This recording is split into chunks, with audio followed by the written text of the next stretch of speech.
News Tribune sports writer Chris Yukas, and I'm here with NT sports editor Kevin Klum and sports writer Jared Bell. And today on NT Prep Preview, we're going to talk some prep hardball. Area squads have been cooped up indoors so far this season for preseason practice, but when the weather breaks, they're going to be heading outside to get the season rolling. Guys, who are going to be some of the teams to look out for this spring on the diamond? Well, I think we have a lot of good baseball teams this year. Obviously one of the best things is going to be LaSalle Peru. They're coming off a second place in state Class 3A last year.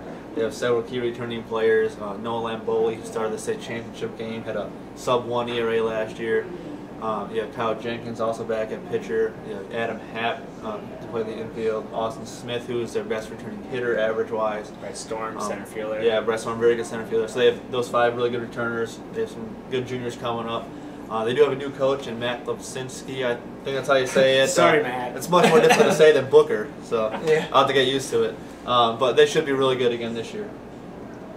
Well, guys, sticking in the same conference, the Northern Illinois Big 12 West Division, you also have Ottawa, who's probably the favorite to win the conference this year. I know LP has dominated that conference. It's been at the top recently, but you expect Ottawa with Michael Hermosillo back, a center fielder, number 3 hitter, could be drafted in the MLB draft in June. You also have Jonah Hill. Is it Jonah Hill or Jonah Morris? It's Jonah Morris. Jonah Morris. Isn't Jonah Hill an actor? Yeah, that's how I always get that. Jonah Morris is their ace, and I've heard how well he's pitched so far this season. You also have people like Kyle Walbaum back. They have a lot of talent, where LP was last year, where they had a lot of returning experience that are seniors and upperclassmen. That should be Ottawa this year. So those 2 teams, LP and Ottawa, are definitely 2 teams to look out for in the conference. Hermosillo hit 5'11" last year to lead the area, so big things for him coming back.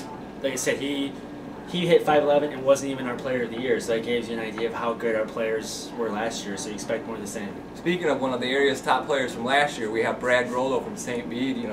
The Bruins are going to have another good squad again this year, and they're going to be looking to get that regional title again. Yeah, they have 7 returning starters from last year's team. They have 9 seniors on the squad, so offensively they should be fine. They have most of their entire lineup back. The big thing is going to be pitching. Can they pitch? Last year they had their top 2 pitchers in Ronnie Mudge and Adam Burgess. They graduated. The year before you had Alex Schwab graduated. So the last 2 years they've been really hit hard by pitching. Grollo, like you said, will be one of the top pitchers. They have Brandon Petrowski, Logan Beema. They have a whole bunch of pitchers. They just need 1 or 2 of them to step up and hopefully pitch well in the postseason.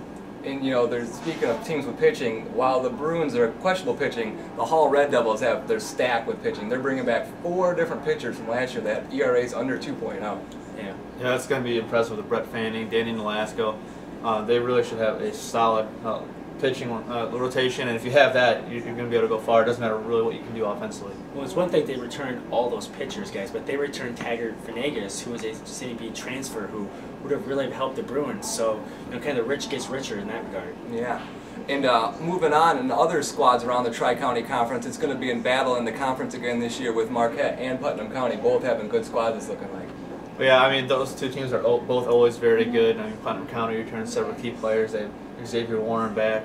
Cody Ballerini. In third base. So they have a lot of good players. Marquette also, they have Curtis Johnson, hit over 500 last year at catcher. And every year you can count on those 2 squads when they play each other. It's probably going to be for the conference title, although I guess this year Hall probably would have something to say about that. But there should be another good battle between those 2 rivals. And it'll be different too, because you always had that battle for the conference title and then the regional title, where this year Marquette got bumped up to 2A, so they'll have extra special meaning, I think, for the conference, because they're not going to face each other in the postseason like they have countless times in the last few years. At least the last 3 or 4 years in a row. Yeah. Really, the last couple of years, the winner of that has gotten the sectional final. Last year, Marquette went to the super sectional. I think it was even 2 years before that, Marquette also made the supers. In between, Putnam County lost in the sectional final. So, the winner of the conference, whoever wins, has always done well. So it's going to be not going to be the case this year. So it's going to extra momentum and desire, I guess, to win. And the Hall Red Devils have a little extra motivation too, because it's going to be their swan song in the conference. They're moving to the 3 Rivers after this year, so it'll be their finale there in the 3 Rivers in the Tri-County. Well, guys, don't forget about Mendota. So we haven't talked much about them. They're kind of a rebuilding mode a little bit. They're in a very, very tough Big Northern Conference West Division. Kind of the same thing with St. Bede as far as Mendota's pitching. They don't really have an ace. They really need to find some kids, but they do have a lot of kids coming back. So hopefully they can make some noise up north. Due to a lack of action this week, we're going to take a break from NT Prep Preview Powerhouse Players, but we'll be back soon. So remember, make sure to check us out next week where we talk softball and more at www.newstrib.com/sports.